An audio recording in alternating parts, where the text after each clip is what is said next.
Hi, எல்லோருக்கும் வணக்கம். இந்த பாத்திரம் என்னன்னு உங்களுக்கு தெரியுதா? இது நீங்கள் யாருமே பார்த்துருக்க மாட்டீங்க. இதுதான் ரொம்ப ரொம்ப பழமையான ரயில் அடுக்குன்னு சொல்லுவாங்க. ரயிலுக்கு இதுக்கு என்ன சம்பந்தம் அப்படின்னு நீங்கள் யோசிக்கலாம். அந்த காலத்தில் சேத்ராடம் போகிறதுக்கு, காசி, ராமேஸ்வரம் இதுக்கெல்லாம் போகிறதுக்கு சமையல் பண்ணுறதுக்குன்னே பிரத்யேகமாக தயாரிக்கப்பட்ட ஒரு பாத்திரம். இதில் என்னென்ன இருக்குது அப்படின்னு சொல்லி உங்களுக்கு காமிக்க போகிறேன்.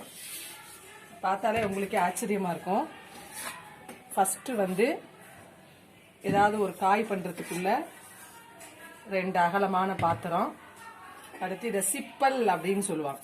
இந்த சிப்பல் எதுக்குன்னா சாதம் வடிக்கிறதுக்கு, கஞ்சி வடிக்கிறதுக்கு, அடுத்து காய் வதக்கிறதுக்கு ஒரு சின்ன இழுப்பச்சட்டி, அடுத்து டவரான்னு சொல்கிறது காப்பி ஆத்துறதுக்கு இல்லை வேறு எதுக்காவது யூஸ் பண்ணிக்கிறதுக்கு.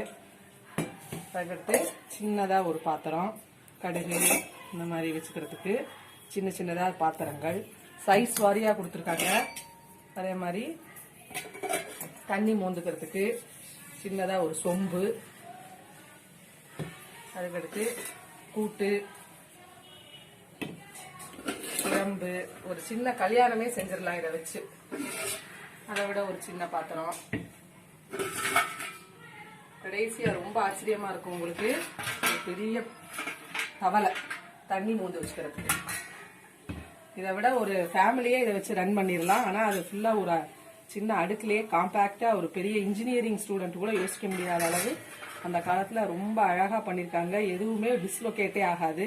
நீங்கள் வச்சிங்கன்னா அது அழகாக செட் ஆகும் எல்லாமே. திருப்பி அதை உங்களுக்கு திருப்பி வச்சு காமிக்கிறேன்.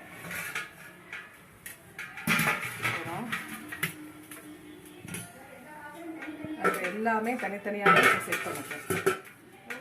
2 1 2 3 4 5 6 7